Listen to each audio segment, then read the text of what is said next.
okay. We're waiting for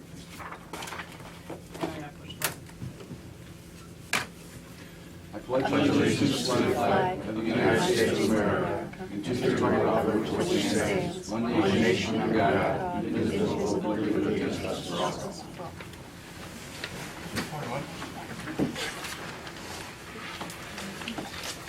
Morning, Dale.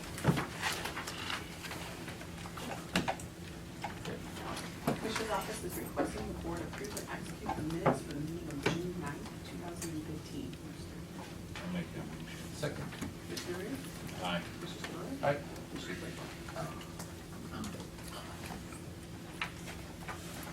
Alrighty. Oh, no, wait, yeah. No, No, we wait. gotta read two first, I'm Okay. sorry. Sit there and take five. The Commissioner's office is requesting the board approve the settlement agreement between the Geauga County Coroner, John Hopkins, and Greg Boyles in the total amount of $90,000, resolving all pending federal, state, and administrative cases. Make that motion. Second. Commissioner Rea? Aye. Commissioner Spillier? Aye. Commissioner Claypool? Aye.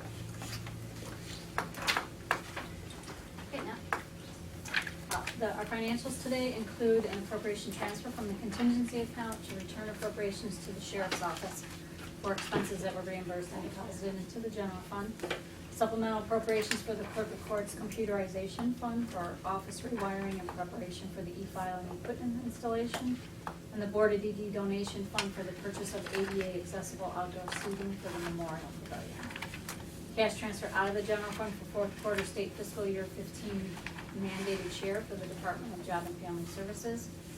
Contract for Geauga Mechanical for a boiler replacement at the county home in the amount of $29,500. Contract for process control services for programming services at the McFarland wastewater treatment plant in the amount of $29,080.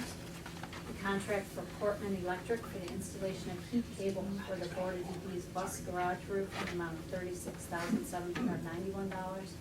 Travel request for the auditor's office and the Department of Job and Family Services. First quarter 2015 bed tax disbursements to the city of Chardon, Burton Village, Russell Township, and Destination Geauga Tourism Council.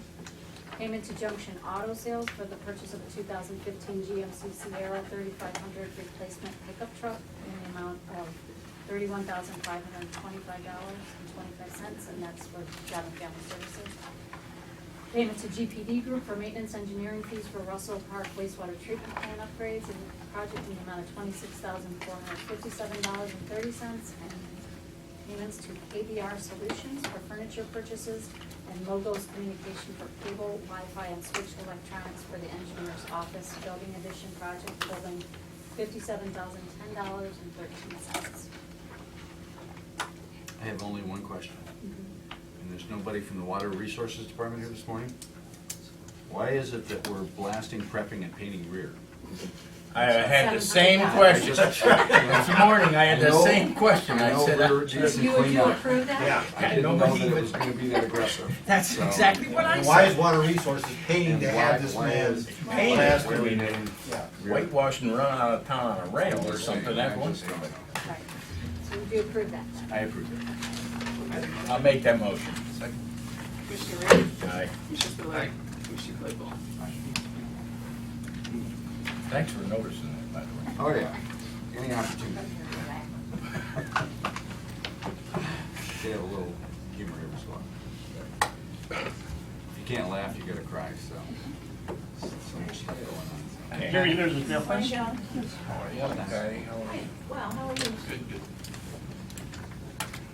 I am coming out to the airport to go for a flight ride, by the way. So give the guys a heads up, and I'll pay whatever the now current rate is.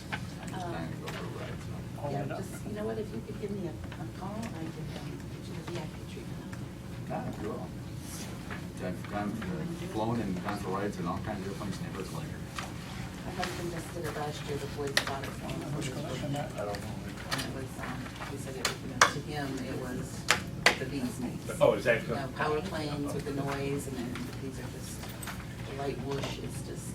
I'm not sure I'm gonna be comfortable not having that power up front. Yeah.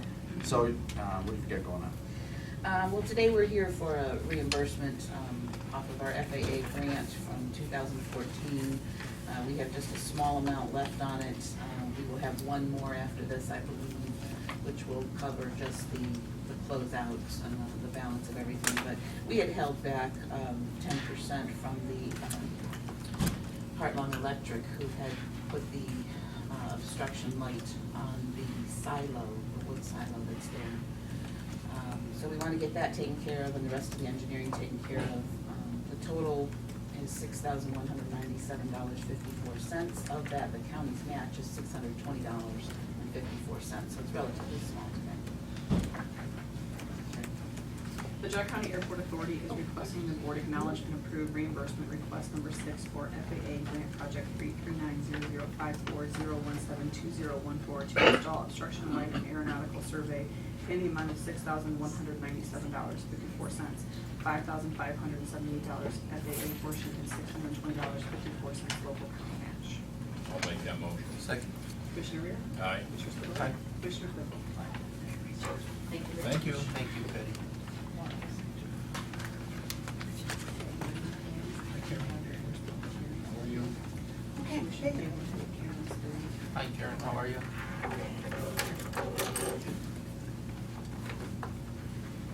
Okay, the first one is Ashley Clark, part-time attendant. Her dad bought a daycare and she's gonna get to run it, so it's a good thing, you know. She was with me like straight out of high school, so. How many years now? 3, Okay. yeah, good kid. So, Okay. that's nice. The county home is requesting the board accept the resignation of Ashley Clark, part-time attendant, to be effective June 21st, 2015. So moved. Second. Commissioner Rea? Aye. Commissioner Spillier? Aye. Commissioner Clickwell? I always wanted to say no to those, just to see what happens. Say no. This is my clerk resigned.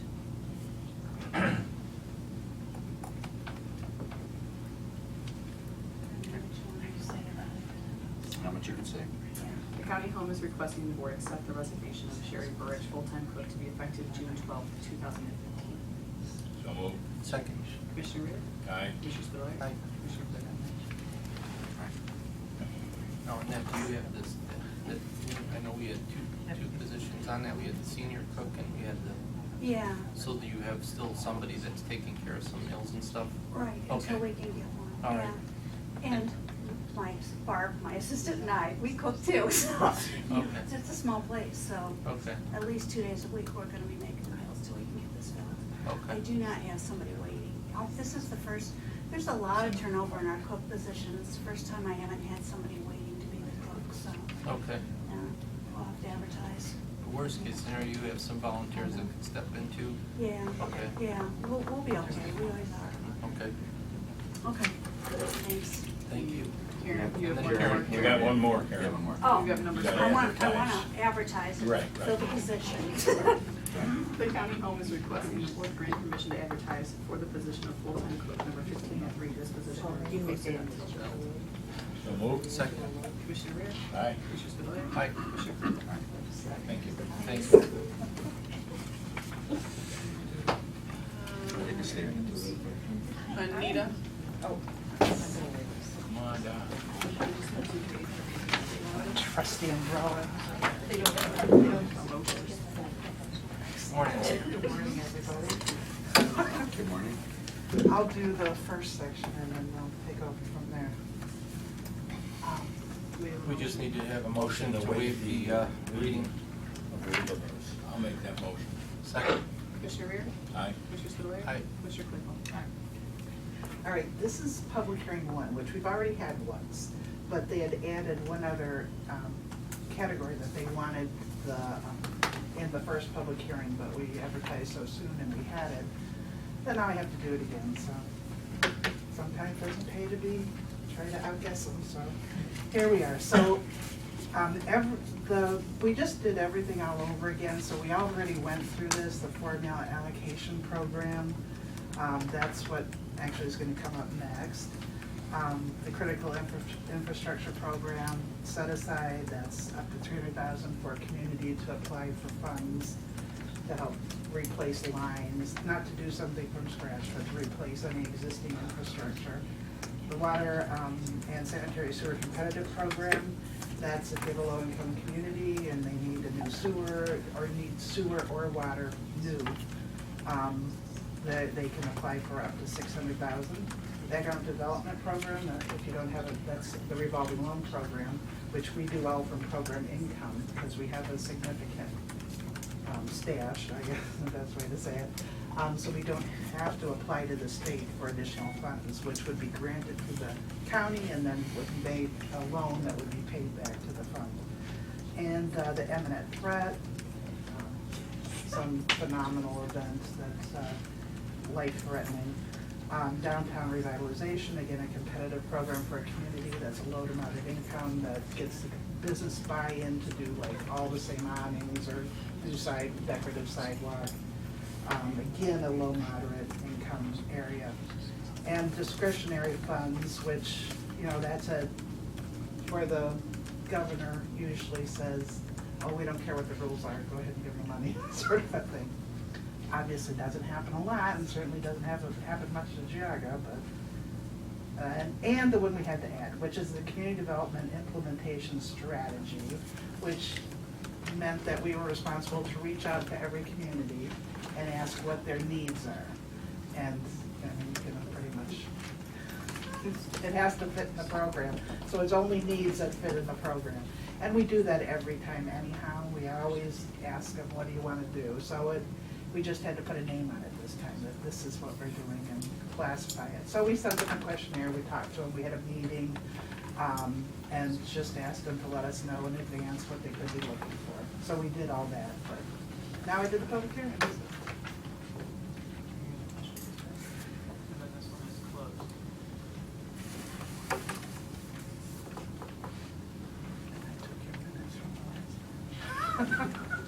I don't know what those are. Those are your minutes from the first public hearing. Behind you, Easy. there's the clipboard on for the signing. Excellent, thank you, everybody. All right, Kelly, you're up. Oh, are we too early? Nope, Okay. No, you're right on time. you're about right on Way to time. go. Good morning. Who's the new clock? Whose clock are you in? Well, I got 9:15 on Verizon time, so. Do we have to do the waiver? I still think Yes. we need to get a radio control clock, Oh, really? Speed it up? so you can just control Double it, time. you know, if it's not where it needs to be, you can move it there, either back or forward. You'll control that. I move to waive the, Commissioner Rea? and a legal notice. Right. Commissioner Rea? Aye. Commissioner Spudler? Commissioner Claypool? Okay, I'm here today for the public hearing number 2. This is for the block grant allocation program. We had, I believe, 8 applications this year for, this will be the projects for next year. We had applications from,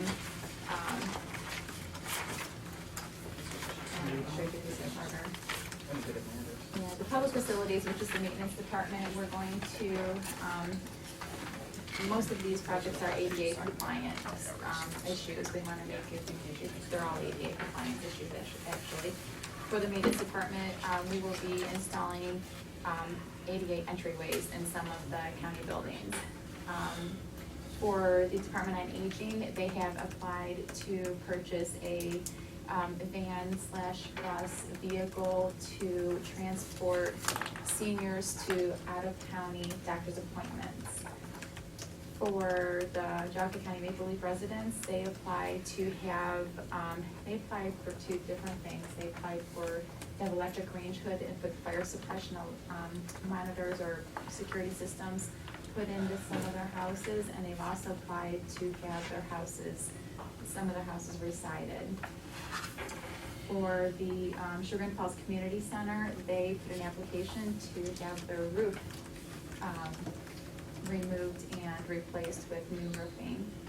For the Geauga Lyric Guild Theater, they applied to have their entryway into the theater made ADA compliant. And for the Ignite Sports Enrichment Center, they applied to have part of their driveway paved for ADA and their ADA entranceway, and to replace some carpet and their ADA entry into the bathroom. And we always have to put in our general admission and fair housing sections and portions of the grant as well. And those are all the applications. Any questions? No? Any other questions from the audience? Close the next one. Yeah, if we can get your choices by next Tuesday's session, then. Thank you. Thank you very much.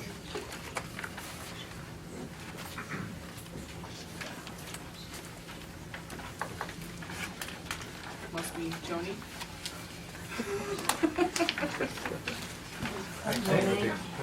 Donna's still over there, right? She's afraid. Yeah. We didn't bite the one time she was here, I don't think. Oh, well. Sometimes we all feel that way. Are we intimidated?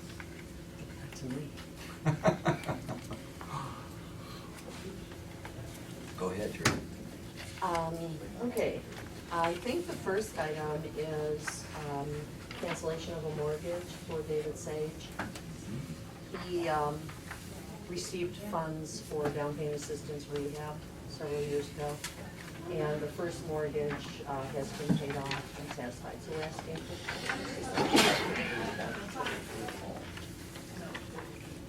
The Office of Community and Economic Development is requesting the board grant.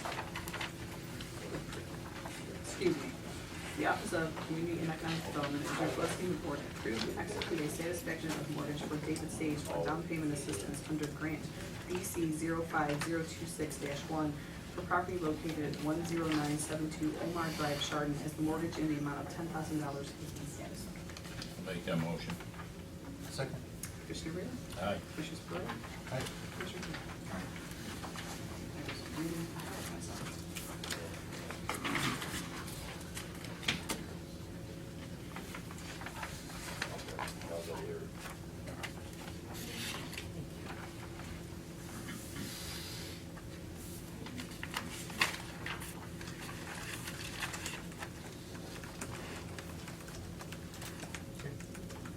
My next item is, excuse me, for our water and sewer grant. We're asking for an extension to complete the tie-ins for the low to moderate income folks out there, because the project has been delayed due to several issues. But we're asking the state for a 3-month extension. Any questions? So, repeat that here, can you explain a little more? The water and sewer grant that the commissioners received from the state was $600,000. $100,000 of it was for low to moderate income tie-ins to the new septic system out in Hudson. And originally, when the grant was written, we had to have all of the funds expended by August 31st. Okay. But because there have been delays in the project itself, in the creation of the plant and the lines being installed, that puts my project behind schedule. So I'm just asking the state to extend my time to November 30th. Do you To feel do that they that. will? Jerry, do we think that we will have all the lines installed? No, do you Or think get that the they'll extension. do you think they'll give you the extension? Oh, yeah, they'll give us an extension. I Okay, already talked to them. okay. Yeah, we're good. Then to the next question, which wasn't on here. Jerry, will the lines be in by time for? Yeah, the current date for substantial completion is around the 15th of July. So they'll be done at that point. Then everybody will be able to make the connections, start making their connections to the sewer system. Thank you. And as far as them to qualify for that, how are you guys doing that? Is like a means test, or how are you figuring that out? There's very strict guidelines from the Okay, income, they have to have their taxes paid, they have to have homeowners insurance. okay. They have to own the house, they have to occupy it full time. Have we had some applicants already? We've had 4. 4. 2 of them are approved, 2 of them we needed some additional information. And is it to pay it in full, or is it just a percentage of the project? You know, they pay the entire tie-in, and if there's any indoor plumbing that needs to be changed or rerouted, they Okay. pay for that as well. Like you say, you had 4 that applied for this. Out of how many possible? I mean, there's only so many homes out there in the area, right? Yeah. And the lines only go so far, so. Well, in the footprint, Yeah. I think weren't there 40 homes? 40 homes, yeah. So 10% of them. None of the businesses can qualify, it has to be A resident. residents, and they have to occupy, there's a lot of rental units in there, so, you know, they were not eligible right off the bat. And then the rest of them are, we have to assume they're over income. We've done a month-long mailing process and meetings. I've gone to 4 of the trustees' meetings to talk about, you know, the process and how to apply and give applications out and give all the information. You make all the criteria available for these It people. was all mailed to them. Right, it and was then all- if there's somebody that claims that they didn't get it or whatever, is there any liability for us for that? Or I mean, No, if- no. I mean, assume it was certified letters or something They went were out all to. sent certified, and Water Resources as well sent their letters certified. Some of them did come back when we did our mailing based on the auditor's mailing, and we were able to find most of them their correct addresses and send them out. There were 2 or 3 that we didn't, but actually yesterday we heard from one of those folks, and they don't qualify anyways. What's the cost of what are we talking about? We don't have any idea. We don't. Jerry, what's the cost of a hookup? The cost of the service connection, what they're paying, what this pays for is the actual installation of the line from the right-of-way where we bring the line to the house. And we get this question all the time of what that cost is. We don't really know because there's so many variables that go into the overall cost. You know, do they have landscaping? Do they gotta take trees down? Do they have to go across a driveway? Is their septic system in the rear yard and they're gonna either come all the way around the house or redo the plumbing in the house to bring the sewer out the front? Normally, they range a range from about $1,000 or $1,500 to about $5,000. And it really depends on how far the line has to go and what they're running into when they're digging through there. So it's hard to say every one's gonna be this much. It really does come down to a range, and that's the licensed installers who are hired are the ones who look at that and give that quote usually to the property owner. So Jerry, as far as that goes, how do they assure that somebody's not throwing a high number out there knowing that the state's gonna cover that money? Do they have to go through like a couple of bids? Do they have to qualify with a couple of bids for that, or do they basically, whatever number they throw out there, they get? That's our process, and we have to do an RFP, so we'll send it out to probably 10 Okay. contractors, and the Okay. prosecutor and the commissioner would approve the lowest of those. Okay. As far as the property owners who won't fall under this LMI, we recommend that they don't just get one quote, that they Okay. talk to a number of installers. We have about 40 licensed installers, or actually about 25 this year. Usually gets up to about 40 as the connections come forward. But we give everybody the list of the list of current licensed installers, and then tell them they can, you know, pull out the yellow pages or go online and find other installers, because they get a license with us as, you know, we just have a little interview process of finding out what those how many previous installations those installers have done, and then they get a bond with us to protect our system when they're making that connection. But we recommend to everybody, don't just go out and get one and say, oh, that sounds good. And actually, I made the recommendation to a number of the property owners up there that they're probably better off to get together as a group and contact these installers and get a price, because the installer is gonna be more likely to give them a better deal if they know they can be up there for a week and do multiple installations, as opposed to somebody who just has to come up one time Yeah. and do the installation, and then they're going somewhere else the next day. Okay, thanks, Jerry. With this, it's only 4 right only 2 have been approved, but it looks like it's gonna be 4 now. And we haven't received any more applications. The deadline for applications was June 1st. And so we got the 4 by June 1st. We've had a lot of phone calls since then, that we didn't use the deadline for questions, but as it turns out, we did get it. Okay, thank you. We pretty much flooded the area with the information, so everybody. The Office of Community and Economic Development is requesting the board approve and authorize the president of the board to execute a letter to Mike Hyler, Deputy Chief of the Ohio Department of Development, requesting a 3-month extension through November 30th, 2015, to grant BW 13-1AZ1 water and sewer in connection to the Thompson Township Center Sewer Project. So move. Second. Commissioner Rea? Aye. Commissioner Spillier? Aye. Commissioner Claypool? Thank you. Thank you. Bye-bye, Joy.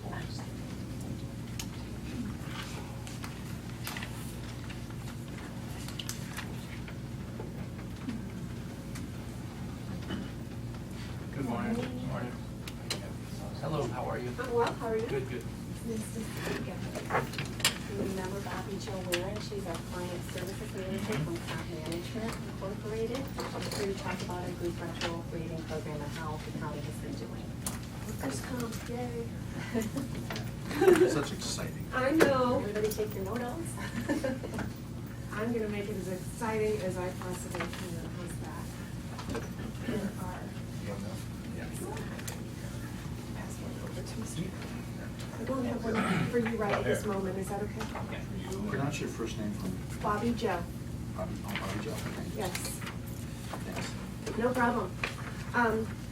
What I've handed you is a trending report, an executive summary, just to kind of bring you up to speed as to how your trending is doing from a workers' comp standpoint. The county is doing very, very well.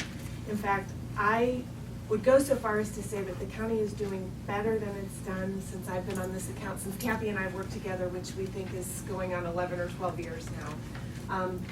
I can tell you that overall frequency, which means the number of injuries that the county is having from a workers' comp standpoint, is down 19.5% from 2011 to 2015. And that means the number of injuries that have occurred thus far. If you flip to page 3, this page is probably the most important page when it comes into the rating of workers' compensation. And basically, I'll put this into English for you. Total modified losses is the way the Bureau categorizes your claims costs, and that's compensation plus the medical expenses plus any reserves that the Bureau assigns to the claims in your 4-year experience period. And so I would ask you to look at your total modified losses of over 700,000 in 2011 as compared to the total modified losses for the 2015 year. And you'll see that that's a reduction of 62%. Yeah, that's fantastic. That obviously the claim costs, you're going to, most likely you're going to have lower claims costs because you have fewer claims. But to have such a significant drop of your claims costs is really attributed to the hard work that Kathy can take a large percentage of the credit for. It's really good, strong claims management. We have a good team between the managed care organization, the third-party administrator, which is the company that I work for, and of course then Kathy here at the city. It's really strong, aggressive claims management and to get people back to work as soon as possible. And that's what we want for your county employees.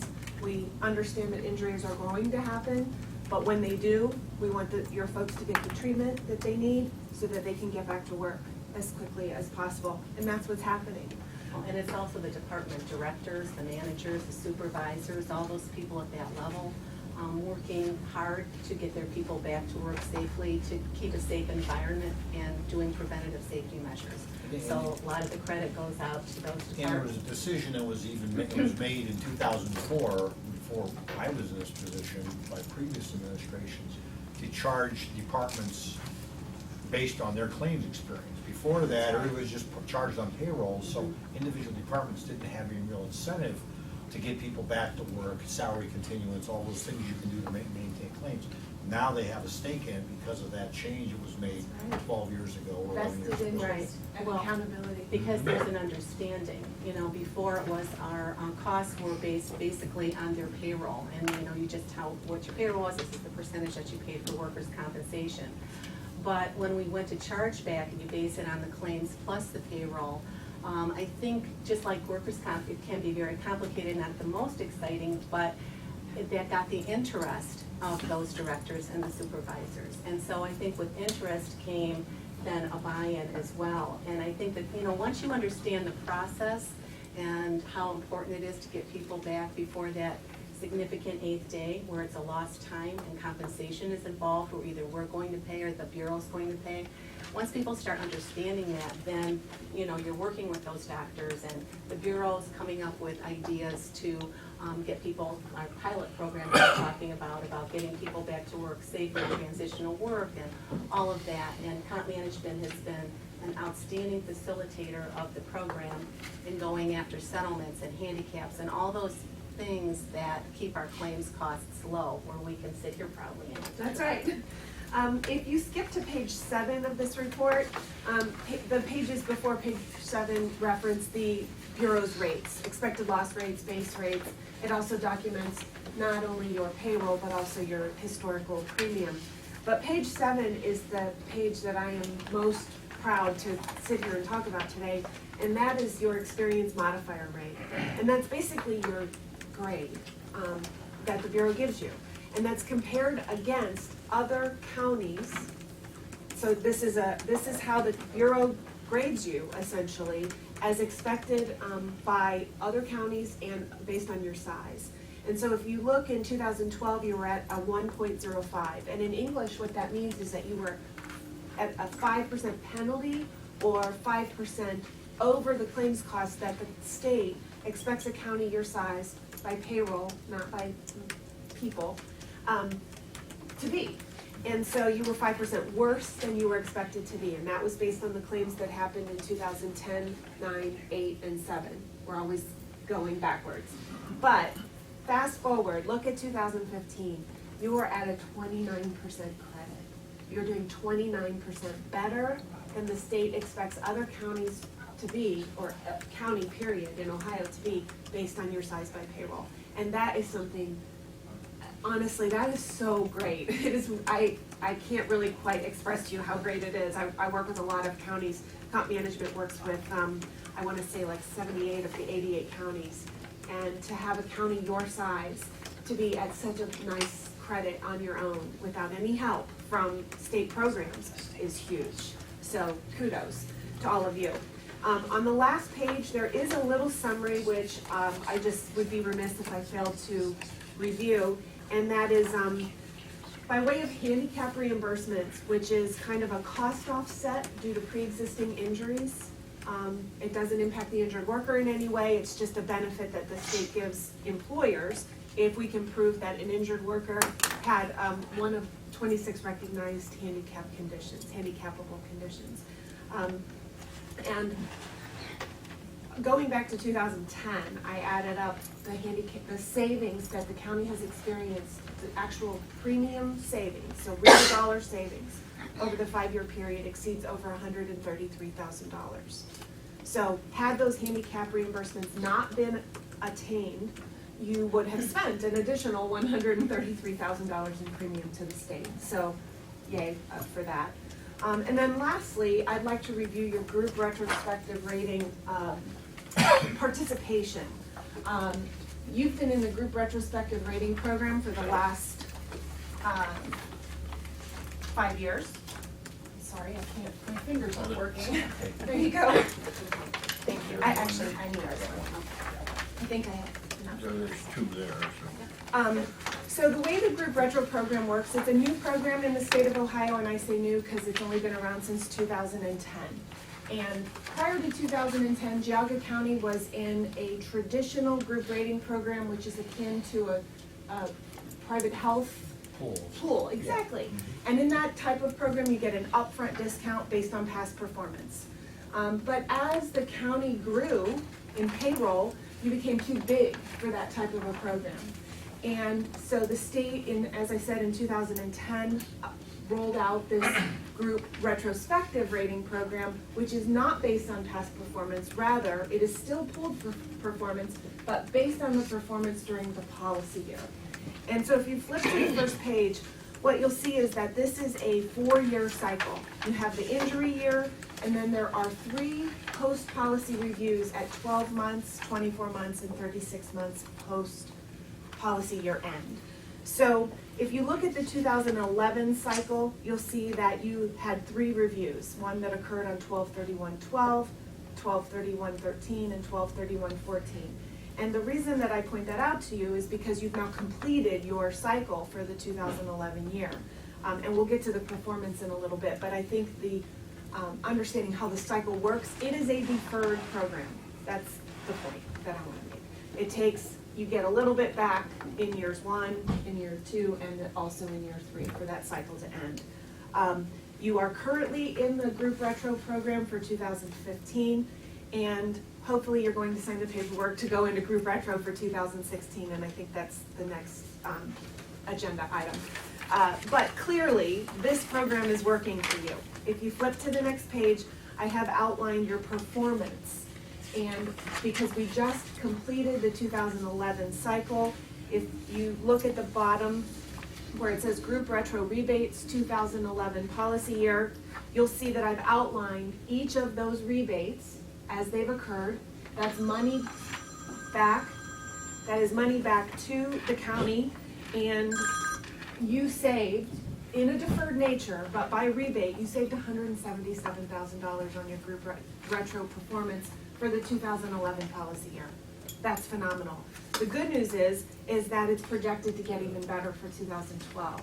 Based on most recent data, I think your 2012 policy year might hit $250,000 in rebates, in total rebates. And these are checks that we're actually receiving from the Bureau. Real money back. Money back. So, I've given you the year 2 projection for the 2013 year. This is really a good program for the county, and it's working. So, with that, we would encourage you, or it would be our recommendation that you can consider that you enroll in group retrospective rating for 2016, and that's the paperwork that I did. So and I know it's confidential, but just in the 2012, did we have some type of a real serious injury that happened, or? Actually, sorry, Kathy, that is not based on a claim that occurred in 2012. It's based on claims that occurred in the oldest 4 of the previous 5 years. Okay. So the 2012 modified losses are based on claims that happened in 10, 9, 8, and 7. Okay. And yeah, there were some bad claims in there.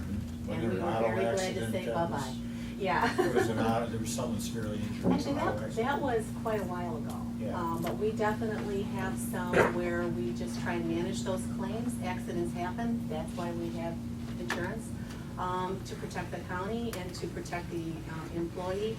But we are sometimes very grateful when those claims fall off of our experience, and we can say goodbye to those. The Bureau is never saying goodbye, but we kind of are, as far as realizing any kind of cost effect on our Okay. premium. And as far as the trend of where we're at for, like, if it goes back to 3 years, are we sitting pretty good for, like, 16, 17, 18 with our claims? Okay. Yes, yeah, absolutely. So we should pretty much be able to continue as long as we're doing this, to continue with that .71. Well, it depends, because it's always about the 4 years, the oldest 4 of the last 5 years claims as it appears on any given date. There are certain survey dates that you have. Okay. That's probably the best since Sorry, I've too been here. technical. Yeah. When I came here in 2004, we were continually over 100%. Yes. I mean, it was considered like penalty rating. And we did have a couple of really bad claims that can skew that. I always feel bad for the small employer who has that one bad claim, because Geauga County, we're much bigger, and we are in this pool. How many counties do we have in the pool? Not all 78 of the counties that comp management works with are in the group retro program. Some are much smaller than you. And the number for 2016, I believe thus far, we're looking at somewhere around between 40 and 50. The deadline is not till the end of July, so we still have time to get that in. And the county came in at the inception of Group Retro. We were asked to be invited, and we were. And there are certain criteria that you have to do, as in our sub-poll poll. There's certain criteria. The counties that are invited into this pool have to have a safety council or have safety committee, have to be committed to claims management, have to be committed to getting employees back to work safely as quickly as possible, because we're not an island. Whatever we do is going to affect the other counties. When we started, stop me here, 15 counties. It's And a now very we're, small pool. now we're at 40, and I'm thinking that's because it's been a very good program for us, has been working for us. It truly spreads the risk. So if you have a bad claim, it's still gonna have a negative impact on you individually, but you're spreading the risk so you can offset the impact of that claim with the money back on the post-policy rebates. I'm looking at these charts, they understandably are up a little, down a little, up a little, down a little. So it's ongoing process to, you know, educate and maintain the safety standards in the county. Absolutely. But from looking at the numbers, they're relatively flat. I mean, they're going down, but there's a little anomaly here, and one year it'll That's jump up a little bit or jump down. It's, thank God we don't have one that goes vertical in either direction, but it appears that the program and what we do in-house, I mean, if the numbers prove that, you're doing a good job. It's expected that a county your size is going to have claims, period. We have to kind of accept that. And so if we just have a little blip every now and again, we'll take that. Well, Because yeah, we it's, I mean, understand it's that those a things reality. happen. That's right. It's not necessarily, I don't want to use the word, it's expected, but it's a reality It that is. happens. Well, thank you so much. Yeah. Oh, you're very welcome. Well, and just before you leave, all kudos and credit go to Kathy and the staff, because Kathy keeps me in line. If it wasn't for the fact that she was there, sometimes we take a different direction. She's a very good advocate for these kinds of programs, and so all credit is due to her and the rest of the team, and that needs to be recognized. You mentioned that, I want to stress it. You know, these kinds of things are always challenging. Like you said, you always have claims. It's how you manage through the claims oftentimes that makes the difference. And I know that Kathy works really hard to make sure that we're managing through those. And with good companies like yourself, the companies you work for, that have expertise and skill in this area, so we don't have to worry about it. Because the law and the rules are constantly changing and dynamic, and it is so hard sometimes to react to the change. We need somebody whose focus is that, so that the county is, you know, put in a good position. So all in all, yay team, because it's a good team effort. So thank you, appreciate it. It's my Thank you. pleasure, Jill. Takes us to 13. The Commissioner's Office is requesting the Board approve and authorize the President of the Board to execute the 2016 County Commissioners Association of Ohio Workers' Compensation Group Retrospective Rating Plan Agreement and the Bureau of Workers' Compensation Employer Statement between the Geauga County Board of Commissioners and the CCAO Service Corporation. I'll make that motion. Commissioner Rea? Aye. Commissioner Spillier? Commissioner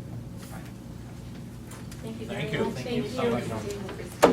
Safe for 16. Thank you. Yes. Oops, I'm so sorry. I was thinking.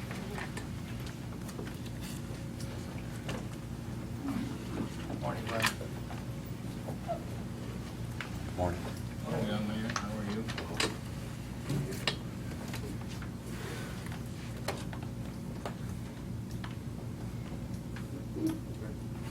The first one was Clifford Davis a couple weeks ago. Came via, he's going to resign, he's going home. He just asked to move that up 1 week from July 6th, May 26th to July 6th. The Maintenance Department is requesting the Board amend the motion from May 19, 2015, changing the effective date from June 26, 2015 to read accept the resignation of Clifford James Davis, full-time maintenance worker to be effective July 6, 2015. So moved. Second. Commissioner Rea? Aye. Commissioner Spillier? Aye. Commissioner Claypool? The next two is for summer help.